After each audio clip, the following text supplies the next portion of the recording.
नमस्कार, मैं हूं आपके साथ मयंक। आज 14 तारीख है। पिछले 12 घंटे के अंदर ईरान और अमेरिका के बीच जो ताजा हालात हैं, सारे अपडेट हम आपको बताएंगे। देखिए, एक बड़ा अहम सवाल मैंने आपसे कल कहा था कि आज मैं अपने एक वीडियो में एक अहम बात आपके सामने रखूंगा। देखिए, क्या डोनाल्ड ट्रंप ये जो अचानक उन्होंने अपना ग्राउंड ऑपरेशन कैंसिल कर दिया, ईरान में सब कुछ हमला करने की पूरी तैयारी थी, खार्ग आइलैंड पर जो है वो ग्राउंड ऑपरेशन होने वाला था, अमेरिका की नेवी तैयार थी, एयरफोर्स तैयार थी, सब तैयार थे। आखिरी समय पे डोनाल्ड ट्रंप ने जो ये एक्शन अपना कैंसिल किया और वो डील की बात करने लगे।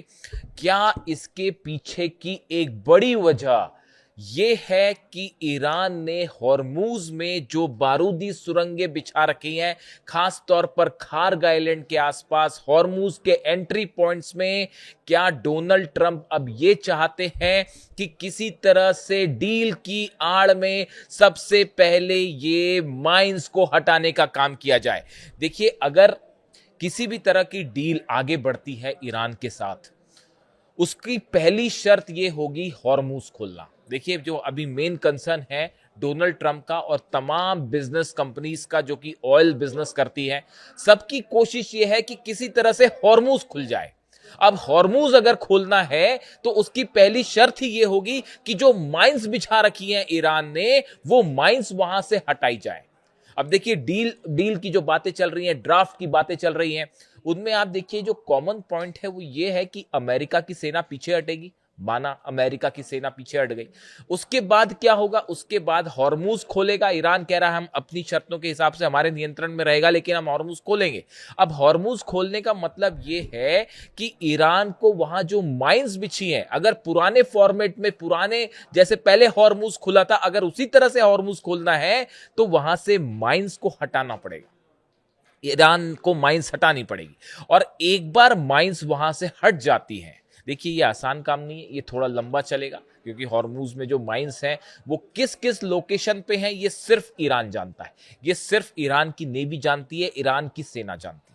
और खार्ग के आसपास भी ये बताया जा रहा है कि जो ट्रंप ऑपरेशन नहीं कर पाए, उसकी एक बड़ी वजह थी खार्ग आइलैंड के आसपास भी काफी माइंस बिछा दिए हैं ईरान ने। तो जो जंगी जहाज बेड़ा लेके खड़े हुए हैं डोनाल्ड ट्रंप ओमान की खाड़ी में और हॉर्मूज के आसपास, एयरक्राफ्ट कैरियर और डिस्ट्रॉयर्स, ये सब आगे इसलिए नहीं बढ़ पाए क्योंकि वहां पर बड़ी संख्या में माइंस हैं। अगर आगे बढ़ते तो धमाके हो जाते और जहाज तबाह हो जाते और ऐसे में बड़ा नुकसान होता। तो अब सवाल यह है कि ये माइंस कैसे हटाई जाएं? जंगी हालात में तो माइंस नहीं हटाई जा सकती। इन्होंने सब कोशिश करके देख ली, जापान से जहाज आए और ट्रिपोली आया और तमाम कोशिशें हुई, यूरोप की भी बात हुई कि इंग्लैंड भी साथ देगा, जर्मनी भी साथ देगा, इस तरह की तमाम खबरें थी कि मिल के जो है वो माइंस हटाने की काम किए जाएंगे। ईरान ने कह दिया आप जैसे ही यहां पर आओगे आपको देखिए भुगतना पड़ जाएगा। उसके बाद वो अबू मेहदी मिसाइल्स मारना शुरू कर देते। तो वो माइंस हटाने के काम में पूरी तरह से फेल हो गए। अमेरिका, यूरोप और जापान वपान जो भी देश इस प्रोसेस में थे, वो सब के सब फेल हो गए। तो अब ये माइंस कैसे हटाई जाए? क्या इसको हटाने का तरीका है कि आप एक डील करिए, एक प्रस्ताव सामने रखिए, एक ड्राफ्ट सामने रखिए, और जिसके जरिए जो है अगर माइंस वहां से हट जाती हैं, समुद्र में जो माइंस बिछी हैं, जो बारूदी सुरंगें हैं, जो कि पानी के लेवल, 3 तरह की बारूदी सुरंगें बिछी हुई हैं, एक बहुत गहराई में है, एक मीडियम लेवल पे है, एक सरफेस पे। देखिए, ये माइंस वो होती हैं जिनके ऊपर जैसे ही जहाज जाएगा, भले वो पानी के नीचे क्यों ना हो, वो उसके सेंसर से फट जाएंगी, दबाव से पानी के फट जाएंगी, तरह तरह की माइंस। और कहा यह भी जाता है कि इसमें नॉर्थ कोरिया ने बड़ी मदद की है ईरान की इन माइंस को लेकर। तो देखिए, ये माइंस को अगर वहां से ईरान किसी समझौते के तहत हटाता है तो ये एक बड़ी ऐसी डेवलपमेंट हो सकता है कि उसके बाद आगे चल के अगर अमेरिका कोई ग्राउंड ऑपरेशन करना चाहे तो अचानक से हमला किया जा सकता है। देखिए, भले जहाज पहुंचने में वक्त लगे, लेकिन आप जब कोई भी ग्राउंड ऑपरेशन करते हैं, जहाज भले माना हमने पीछे हटा लिए जाएंगे, लेकिन अगर ईरान ने माइंस हटानी अपनी, ये सुरंगों को हटा दिया, तो ऐसी सिचुएशन में अगर एयर प्लेन्स के जरिए अमेरिका के सैनिक जाते हैं और वो वहां पर नीचे उतरते हैं, तो इन हालात में बैकअप करने के लिए जहाज अंदर तक जा सकते हैं। देखिए, ये पहले से बताया जा रहा था कि जो ग्राउंड ऑपरेशन क्यों संभव नहीं है, उसके लिए ये कहा गया कि कोई भी ग्राउंड ऑपरेशन होगा उसके लिए जो जहाज है ये इनका बैकअप चाहिए होगा। अगर आप अपनी सेना को किसी खार्ग आइलैंड पर या कहीं उतारते हैं, ऐसे में जो जहाज खड़े हैं इनका बैकअप चाहिए होगा, और ये बैकअप इसलिए नहीं मिल पा रहा था क्योंकि माइंस खड़ी है, माइंस बिछी हुई है सब जगह पानी में, और ये ईरान जान रहा है कहाँ है, और कई तो माइंस ऐसी भी हैं जो कि पानी के बहाव के साथ डिसलोकेट हो गई हैं या बहती भी हैं वो, तो ये भी और खतरनाक स्थिति है। तो ऐसे हालात में क्या किसी डील के जरिए ये कोशिश है कि किसी तरह से इन माइंस को हटाने के लिए ईरान को मजबूर किया जाए, या एक ऐसी कोशिश की जाए कि माइंस हॉर्मूज से हट जाएं, और ये अगर पहली वाली पोजीशन में फिर हॉर्मूज आता है और माइंस हट जाती हैं तो एक बार फिर रास्ता साफ हो सकता है किसी मिलिट्री एक्शन का। इस तरह के कई एक्सपर्ट ये राय दे रहे हैं कि जब तक हॉर्मूज में ये सुरंगें बिछी हुई हैं, खार्ग में ग्राउंड ऑपरेशन नहीं हो सकता, अमेरिका के जहाज ईरान के करीब नहीं जा सकते, और जितने आइलैंड से, चाहे केशम आइलैंड हो, कीश आइलैंड हो, बंदर अब्बास हो, चाहे अबू मूसा आइलैंड हो, कहीं पे भी ग्राउंड ऑपरेशन संभव नहीं है क्योंकि जहाज आगे नहीं जा सकते। ये एक बहुत बड़ी वजह थी कि जॉर्ज डब्ल्यू बुश और तमाम एयरक्राफ्ट कैरियर वहां पर पहुंचे, लेकिन एक सीमा के बाद वो आगे नहीं जा पाए। ये एक बड़ा अंदेशा जताया जा रहा है कि क्या ये डील के चलते हालात को एक ऐसी पोजीशन में लाने की कोशिश की जा रही है। हालांकि ईरान इस बात को अच्छी तरह से समझ रहा है। आप देखिए ईरान के जो जनरल्स की तरफ से बयान आए हैं, हॉर्मूज को लेकर भी जो बयान आए हैं, या अली अब्दुल्ला साहिब का जो कल बयान आया कि देखिए जीत तो ईरान की ही होगी, और ईरान के जितने कमांडर्स शहीद किए गए उन सब कमांडर्स ने एक ऐसी रणनीति तैयार करी थी अली खामनेई साहब के नेतृत्व में कि आज उस पॉलिसी पर चल के ईरान ने इजराइल और अमेरिका दोनों को परास्त कर दिया है, दोनों को हरा दिया है। अब ये बोलने में मेरे को कोई 1% का भी डाउट नहीं है कि इस जंग में अमेरिका और इजराइल की सीधी सीधी हार हो गई। कोई भी लक्ष्य पूरा नहीं हो पाया, कोई लक्ष्य पूरा नहीं हो पाया। अब देखिए, बार बार दोहराने की भी जरूरत नहीं है, वो खत्म है मामला। अब देखिए दूसरी बड़ी चीज, कोई भी डील होगी उस डील की एक अहम शर्त होगी लेबनान में शांति। ये एक तरफ डील की बातें चल रही हैं, दूसरी तरफ आप देखिए किस तरह से नेतन्याहू बमबारी कर रहा है लेबनान में। लगातार कल रात से, परसों से लगातार बमबारी हो रही है। नेतन्याहू कभी नहीं चाहेगा कि कोई डील हो, और अगर होती भी है तो वो लंबी ना चले। और अब तो लगता है कि शायद अमेरिका के लिए भी मुश्किल हो गया नेतन्याहू को कंट्रोल करना, वरना डोनाल्ड ट्रंप के कहने के बाद भी अगर नेतन्याहू हमले कर रहे हैं तो इससे तो लगता है कि या तो ये दिखाने की कोशिश हो रही है कि डोनाल्ड ट्रंप कह रहे हैं और हमारी बात नेतन्याहू नहीं मान रहा, या तो ये सिर्फ दिखावा चल रहा है और अंदर ही अंदर सांठगांठ है। देखिए, कुल मिला के कहने का मतलब ये है कि ये जितनी बातें हैं, कल मैंने देखे कई चैनल्स पे दावे हो रहे थे बड़े सारे, और बड़ी सारी शर्तें उसमें बताई जा रही थी कि ड्राफ्ट का ये भी हिस्सा है, ये भी हिस्सा है कि 30 दिन में नाकेबंदी खत्म हो जाएगी, और तेल पर लगी रोक ईरान के हटा ली जाएगी, फ्रीज संपत्ति जो है वो मिल जाएगी कुछ ईरान को। अगर ये सब शर्तें मान ली गई अमेरिका की तरफ से, ईरान कुछ ही दिनों के अंदर दुनिया की एक ऐसी ताकत बन जाएगा जिससे कई यूरोपीय देश पीछे छूट जाएंगे। आपने ईरान के तेल को जिस दिन परमिशन दे दी ना, सऊदी अरब का पूरा बिजनेस और यूएई का बिजनेस खत्म हो जाएगा, किंग बन जाएगा ईरान मिडिल ईस्ट का।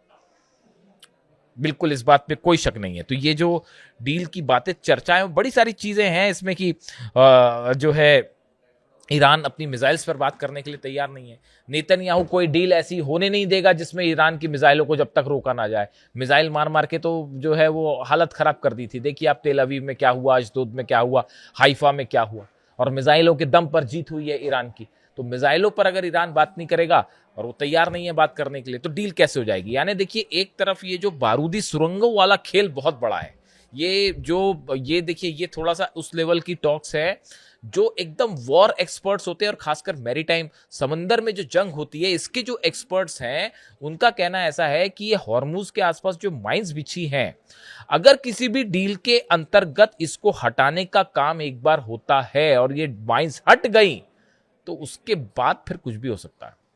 उसके बाद फिर अमेरिका के लिए, हालांकि ईरान इस बात को अच्छी तरह से समझ रहा है, तो माइंस कहाँ हैं, कितनी हटाई जाएंगी, कितनी नहीं हटाई, लेकिन आप देखिए फ्री शिपिंग जब होगी, हॉर्मुज जब पूरी तरह से खोल दिया जाएगा, तो वो माइंस को पूरी तरह से हटाए बिना तो नहीं खोला जा सकता, वरना जहाज तबाह होने तय है।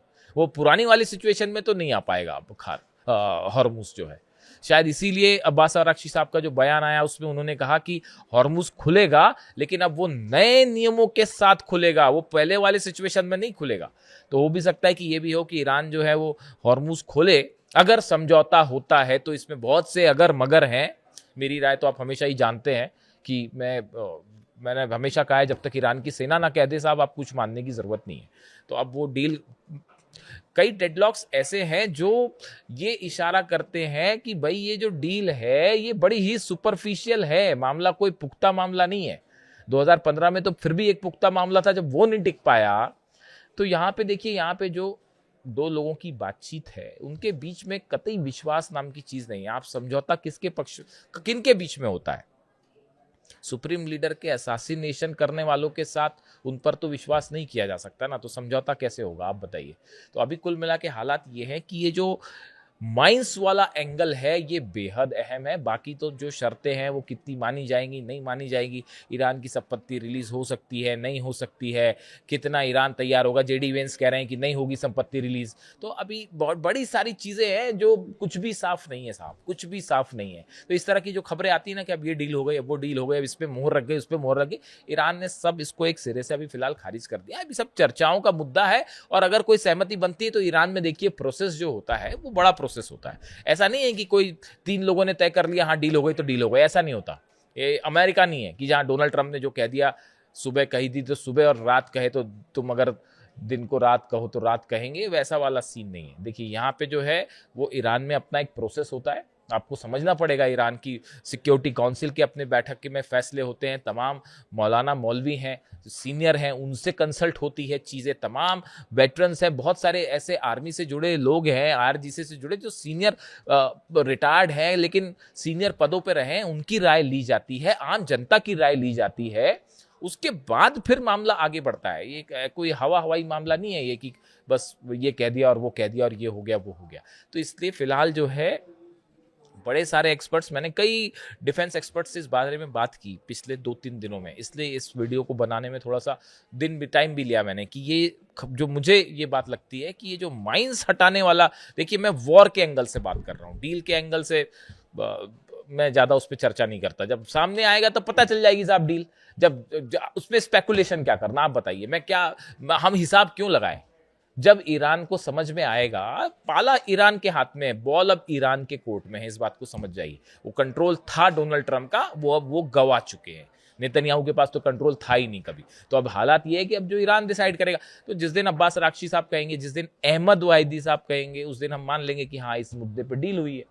स्पेकुलेशन क्या करना, ये भी हो सकता है वो भी हो सकता है, उसका कोई मतलब नहीं है। तो ऐसे हालात में ये जो माइंस वाला मुद्दा है खार्ग और हॉर्मुज में, ये बेहद अहम है, और ये डिसाइड करेगा कि आने वाले दिनों में। और देखिए हॉर्मुज में फिर जबरदस्त तनाव, लगातार फायरिंग है, खबरें इस तरह की नहीं आ पाती हैं सामने, लेकिन अमेरिका और ईरान के शिप्स आमने सामने हैं। वो ड्रोन वाली घटनाएं, ईरान ने फिर ड्रोन फायर किए थे कल, उसको लेकर भी अच्छा खासा तनाव था। तो हॉर्मुज में तनाव बरकरार है, और इस बीच ईरान में लगातार जंग की तैयारी चल रही है। ईरान इस बात को मान के चलता है कि भले डील हो जाए लेकिन कभी भी फिर से जंग छिड़ सकती है।